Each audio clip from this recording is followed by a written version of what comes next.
Right, hello Emma. Thank you for doing this, because I appreciate this isn't something that you've done a lot of, or me. But when I saw, or when I was shown your dissertation project, I was really keen to make sure that my first year students had an opportunity to see what a student can come up with in terms of the stuff that they learn in Principles of Marketing in Year 1, and how they can then go through and use that. Once you've decided how consumers behave, the next thing you need to do presumably is get some data. How did you go about getting your data together?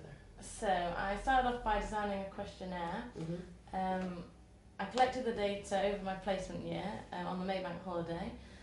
The event was a 3-day event, but primarily the first day was just a music festival on the Saturday evening. Right. So then I collected the data during the day between 10 and 4 on the Sunday and Monday of the event. Right. I did face-to-face questionnaires. How difficult was it to get the questionnaires right before you started? Because I know that's something a lot of students struggle with. Yeah, I did quite a few draft copies. I liaised with my tutor or supervisor at the time, and then we did several copies, and then I did a pilot questionnaire to make sure people understood the sequence of questions and understood the questions that they were being asked. Right. So then on the day, I completed 75 questionnaires per day, so a total of 150. Right. These were self-administered, so I completed them. I was liaising with the visitor. I also interviewed. I interviewed the visitors, exhibitors, and residents on the day. But in the end, I only used the visitor data for the purpose of my dissertation. Okay. I was doing my dissertation for the festival, so it was in their interest to get the views of the 3 groups of people. Right, okay. So they had that data anyway? Yeah, they Brilliant. had data. So this looks like quite a complicated diagram that comes out of your questionnaire. How hard is it to get to that stage from the kind of ticking boxes stage? Yeah, well, this was conducted through the statistical package of SPSS, which Harper has on their software. Originally, I started off by inputting my data from the questionnaire into Snap. Right. Then I exported that into Excel, which I then exported that into SPSS. Right. To do this, I didn't do it all off my own back. I had help from Caroline Sanford Billington, who helps all final year students with the statistical area of their dissertation. So she helped me with that. In terms of this diagram, it wasn't just a simple input the data and you out get this this. pops. Yeah, out this pops. Essentially, I did quite a few attempts of these rotated component matrix to get the best result. Okay. And this, in the end, was the best result for the festival data. Okay. So it identifies the components and then allows you to gather some information. It looks at the different variables in the questionnaire. So the different in this one, I looked at 3 questions. Okay. So I looked at age, why they attend, and then I did a Likert scale of why they attend as well. And so this table has correlated all the variables to identify 5 components, and those 5 components are can be classed as the 5 target markets. Okay, so that's segmentation. Yeah. Essentially, how statistics take you to segment a market. Yeah.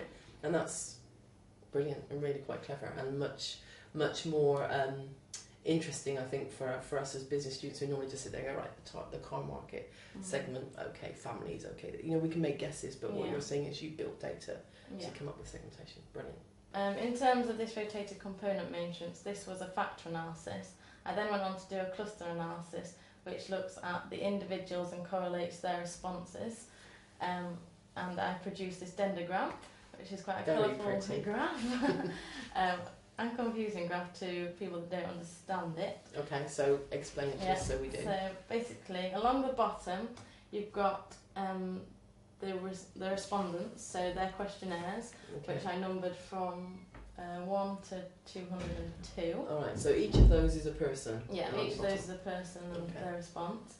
So the distance away from the baseline. Right, so how high it goes. Yeah, that means they're less correlated. So the closer to the axis or the baseline is better. Right. So that means their responses are more similar. Right. So that enables you to look at the different clusters based on the colours to show different target groups. So then I went back to my questionnaires, looked at where they answered the same, and then was able to identify a market from that. Brilliant. So, for example, this is a cluster here, that's a cluster there, and so I just looked at the different questionnaires and then... Okay. And that's what we've got here, isn't it? Yeah, that's what we've got here. So I identified 5 clusters from the cluster analysis, which relates to the factor analysis, which identified the 5 components. So from this, I identified 1 cluster which had the cultural interest. So this was spread across like 3 kind of smaller clusters. And then also a fun day out, so people just going there for a social event. Okay. Cluster 3 was a tradition, so often people always go on a certain day. Yeah, always go, and like in terms of the Green Man Festival, that was an event which took place every year on May Day bank holiday. Okay. Cluster 4 I identified as people that had gone to the area on holiday and they were visiting the festival as like a day out, something to do whilst they're on holiday. Brilliant. And then the final cluster identified was repeat visitors. So they're just people that go every year, similar to a tradition, but in the sense that they weren't from the local area, they were from further afield. Okay, so it's just something that they put in their calendar and did every year. Yeah. Brilliant. And so we can really clearly say, even looking at those, people who have cultural interests, thinking about how you would target them, the kind of magazines, the kind of places you would... Yeah, looking at how you utilise your marketing resources to target those. Absolutely. And so I'm hoping that your sponsors, the real business that you did it for, were really pleased with the information that you gave them. Did it show up anything that was that they didn't expect?